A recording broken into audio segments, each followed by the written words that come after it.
स्वागत है आपका निधि एकेडमी में। शब्दावली में आज हम लोग करने वाले हैं अनेक शब्दों के लिए एक शब्द।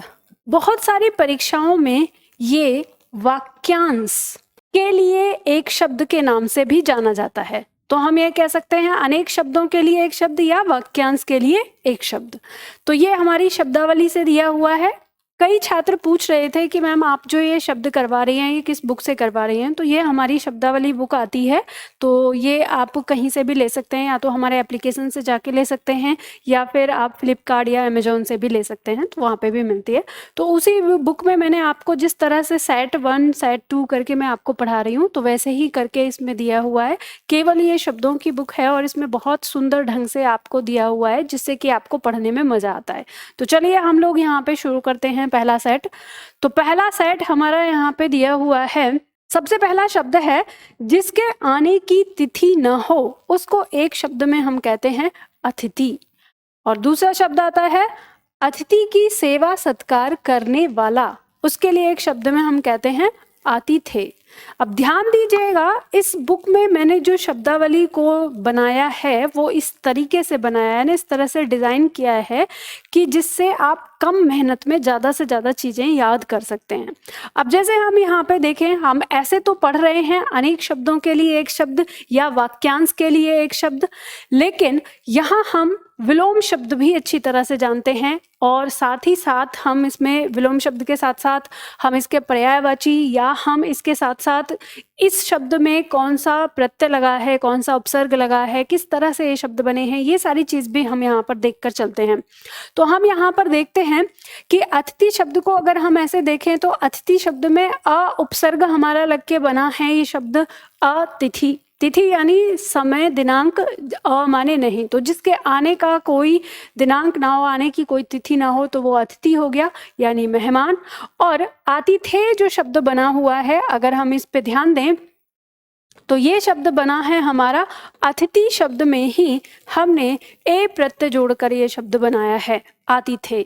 तो मतलब जो अतिथि का आदर सत्कार करने वाला होता है, जिसे आप मेजबान कह देते हैं, तो वो आतिथ्य हो जाता है और ये दोनों एक दूसरे के विलोम बन जाते हैं। फिर चलिए आगे देखेंगे, शब्द दिया है अतिथि सत्कार की भावना को एक शब्द में क्या कहते हैं, तो आतिथ्य कहते हैं। अब ये आतिथ्य शब्द अगर हम देखें तो ये शब्द हमारा बना है अतिथि शब्द में हमने य प्रत्यय जोड़ा है, तो ये इसमें य प्रत्यय, तो यानी इसमें य प्रत्यय, इसमें ए प्रत्यय, तो इस तरह से हम इसमें पहचान कर सकते हैं, तो हमें शब्द के बारे में पता चलता है। आगे देखेंगे, शब्द दिया है जिसे भले बुरे का ज्ञान न हो, उसके लिए एक शब्द होता है अविवेकी, और जिसे भले बुरे का ज्ञान हो उसके लिए एक शब्द हो जाएगा विवेकी। ध्यान देना, जब हम अनेक शब्दों के लिए एक शब्द पढ़ते हैं या वाक्यांश के लिए एक शब्द पढ़ते हैं तो हमारी किताबों में अ से लेकर ह तक के क्रम में हमको शब्द दिए जाते हैं।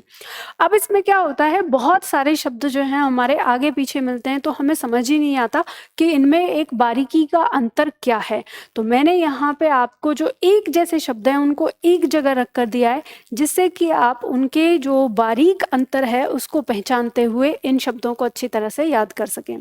अब हम यहाँ पर देख रहे हैं कि शब्द है हमारा अविवेकी और विवेकी, दोनों एक दूसरे के विलोम भी बन जाते हैं और ये हमारे वाक्यांश के लिए एक शब्द में भी आते हैं। ठीक है, वहीं पे हम देखते हैं आगे शब्द है हमारा जिसकी गहराई न नापी जा सके, के लिए एक शब्द आता है अथा। और अथा अगर हम इसे देखें तो ये शब्द हमारा बना है अ प्लस था से। था का मतलब होता है गहराई, अ माने नहीं, तो जिसकी गहराई न नापी जा सके, या था लेना यानी गहराई नापना, था का मतलब हो जाता है गहराई नापना, और अ माने नहीं, तो जिसकी गहराई न नापी जा सके अथाह कहते हैं, कि जैसे कहते हैं अथाह, अथाह गहरा है। ठीक है, उस तरह से आगे शब्द आता है हमारा जो प्रमाण से सिद्ध न हो, उसके लिए एक शब्द हमारा आता है अप्रमाणित। तो प्रमाणित शब्द में हमने अ उपसर्ग जोड़कर शब्द बनाया अप्रमाणित, यानी जो प्रमाण से सिद्ध न हो सके। ठीक है, इसका विलोम हो जाएगा जो प्रमाण से सिद्ध हो सके। तो जो प्रमाण से सिद्ध हो सके उसके लिए शब्द बनाएंगे प्रमाणित। तो प्रमाणित का विलोम हो जाएगा अप्रमाणित, तो जो प्रमाण से सिद्ध हो सके उसे हम प्रमाणित कह देते हैं। आगे शब्द है जिसकी माप ना हो सके या जो प्रमाण से सिद्ध ना हो सके, उसे हम एक शब्द में अप्रमेय कहते हैं। अब मान लीजिए अगर वाक्य लिखा है जो प्रमाण से सिद्ध ना हो सके और उसमें अप्रमाणित अगर आपको विकल्प में नहीं दिख रहा है तो आप फिर खोजेंगे कि अप्रमेय होगा। तो जिसकी माप ना हो सके या जिसे प्रमाण से सिद्ध ना किया जा सके उसे अप्रमेय हम कहते हैं। अब इसका विलोम ही हो जाएगा एक तरह से, जो नापने योग्य है या जिसे समझा जा सके या जो सिद्ध हो सके उसके लिए प्रमेय शब्द का प्रयोग किया जाता है। अब ये दोनों एक दूसरे के क्या हो जाएंगे, विलोम हो जाते हैं। आगे शब्द देखेंगे, जिसकी नाप तोल न हो सके के लिए एक शब्द आता है अपरिमेय, और जिसकी नाप तोल हो सके के लिए शब्द आ जाएगा परिमेय, और दोनों ही एक दूसरे के क्या हो जाएंगे, विलोम हो जाएंगे। अपरिमेय का विलोम परिमेय और परिमेय का विलोम अपरिमेय। तो परिमेय में हमने अ उपसर्ग लगा के बनाया है, यानी जिसकी नापतोल ना हो सके। तो इस तरह से आप इसको अच्छे से याद रख सकते हैं। आगे शब्द है हमारा, जिसके 4 पद यानी 4 पैर होते हैं, उसके लिए एक शब्द हम क्या प्रयोग करते हैं। तो जिसके 4 पद 4 पैर होते हैं तो उसके लिए हम चतुष्पद कहते हैं। ठीक है, चतुष्पद। अब आगे शब्द देखेंगे, शब्द दिया है हमारा जिसकी तुलना न की जा सके।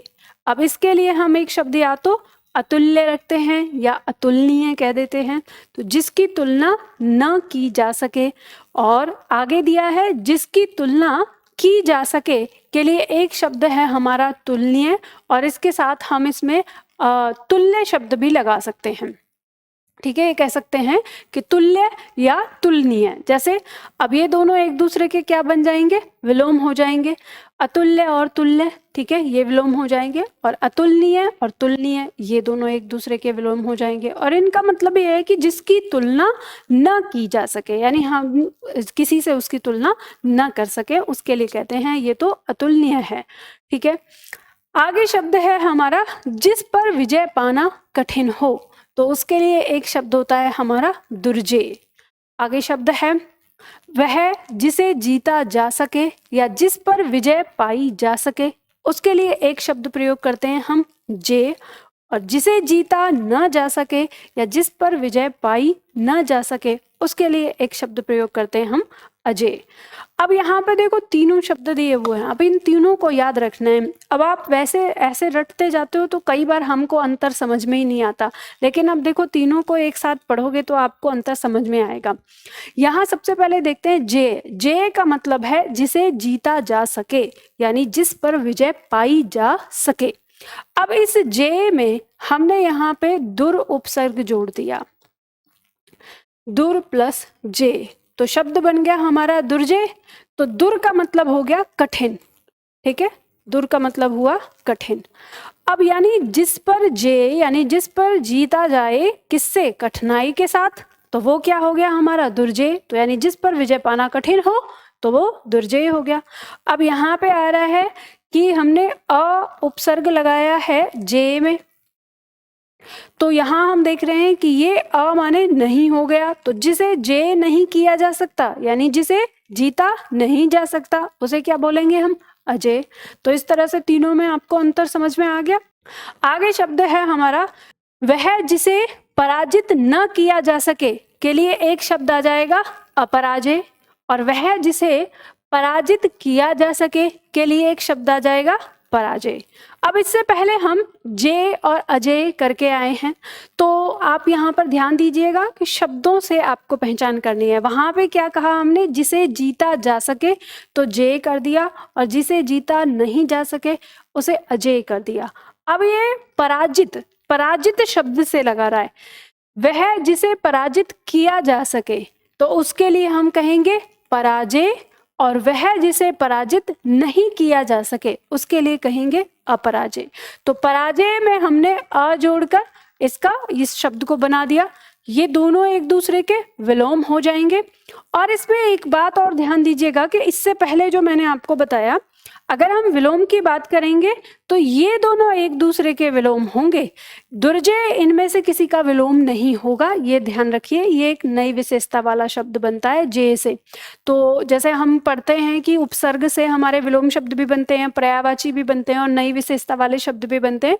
तो हर उपसर्ग से आपका विलोम बने ऐसा जरूरी नहीं होता। तो यहाँ पे ये इसका विलोम बन रहा है, पर ये इसका विलोम नहीं बन रहा। नई विशेषता दे रहा है कि जिसे जीतना कैसा है, कठिन है। तो जीतना तो है उसमें शब्द, लेकिन कैसा है, कठिन। तो ये एक नई विशेषता दे रहा है, ठीक है। और इसी तरह से यहाँ पे अ लगाकर इसने फिर इसका विलोम बना दिया है, तो ये विलोम हो जाएगा। आगे देखेंगे शब्द है जिसके पास कुछ न हो के लिए एक शब्द हम देखेंगे तो अकिंचन शब्द का प्रयोग करते हैं। और ये आपकी परीक्षा में बहुत बार आता है अकिंचन शब्द। तो जिसके पास कुछ भी ना हो या जिसके पास थोड़ा बहुत भी कुछ ना बचे या कुछ ऐसा अलग अलग शब्दों में आ जाता है तो उसे अकिंचन कहते हैं। और जिसके पास सब कुछ हो यानी बहुत कुछ हो तो उसे हम धनाढ्य कह देते हैं। अब ध्यान देना, जिसके पास कुछ ना हो और जिसके पास सब कुछ हो तो ये दोनों एक दूसरे के क्या बन जाते हैं, विलोम भी बन जाते हैं। आगे शब्द है हमारा जिसका यश चारों ओर फैल गया हो उसके लिए एक शब्द होगा यशस्वी। तो जिसका यश यानी प्रसिद्धि, जिसकी प्रसिद्धि, जिसका यश, जिसकी कीर्ति चारों ओर फैल गई हो उसे हम यशस्वी कहते हैं। और जो क्षमा पाने लायक है या क्षमा करने लायक है उसके लिए हम एक शब्द प्रयोग करते हैं क्षम्य। और जो क्षमा पाने लायक नहीं है या क्षमा करने लायक नहीं है उसके लिए हम एक शब्द प्रयोग करते हैं अक्षम्य। तो हमने क्षम्य में अ उपसर्ग लगा के इसका विलोम बना दिया है। तो ये दोनों एक दूसरे के क्या बन जाते हैं, विलोम बन जाते हैं, ठीक है। तो इस तरह से जो ये आपके शब्द हैं इन्हें आप करते हैं। तो जल्दी से अब हम एक बार तेज स्पीड से इनको फिर से दोहराएंगे। अभी तो हमने इन्हें विस्तार से पढ़ा, तो एक एक स्पीड से हम दोहराते हैं। तो चलिए देखेंगे, जो क्षमा पाने लायक नहीं है उसे अक्षम्य, जो क्षमा पाने लायक है उसे क्षम्य, जिसका यश चारों ओर फैल गया हो यशस्वी, जिसके पास बहुत कुछ हो धनाढ्य, जिसके पास कुछ न हो अकिंचन, वह जिसे पराजित किया जा सके पराजय, वह जिसे पराजित नहीं किया जा सके अपराजय, जिसे जीता ना जा सके या जिस पर विजय पाई ना जा सके अजय, और वह जिसे जीता जा सके या जिस पर विजय पाई जा सके जय, जिस पर विजय कठिनाई से पाई जाए या जिस पर विजय पाना कठिन हो दुर्जय, जिसकी तुलना की जा सके तुल्य या तुल्य, जिसकी तुलना न की जा सके अतुल्य और अतुलनीय, जिसके चार पद यानी चार पैर होते हैं चतुष्पद, जिसकी नापतोल हो सके परिमेय, जिसकी नापतोल न हो सके अपरिमेय, जो नापने योग्य है जिसे समझा जा सके या जो सिद्ध हो सके प्रमेय, और जिसकी माप न हो सके या जो प्रमाण से सिद्ध न हो सके अप्रमेय, और जो प्रमाण से सिद्ध हो सके प्रमाणित। एक शब्द हम बोल सकते हैं जो प्रमाण से सिद्ध न हो सके अप्रमाणित, जिसकी गहराई न नापी जा सके अथाह, जिसे भले बुरे का ज्ञान हो विवेकी, जिसे भले बुरे का ज्ञान न हो अविवेकी, अतिथि सत्कार की भावना आतिथ्य, अतिथि सत्कार करने वाला आतिथ्य, और जिसके आने की तिथि न हो अतिथि। ठीक है, इस तरह से हम याद करेंगे। तो ये अनेक शब्दों के लिए एक शब्द या वाक्यांश के लिए एक शब्द हैं जो आप लोगों ने अच्छी तरह से किए। ठीक है, इसी तरह से प्रतिदिन हम ये करते रहेंगे।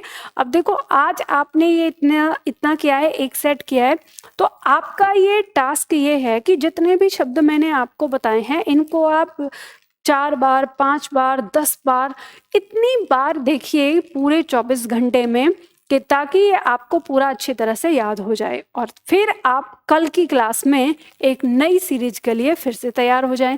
तो इस तरह से जब आप प्रतिदिन थोड़ा थोड़ा करेंगे तो सारी शब्दावली आपको याद हो जाएगी। तो चलिए, आज के लिए हम इतना ही करते हैं, फिर मिलते हैं हम अगली क्लास में।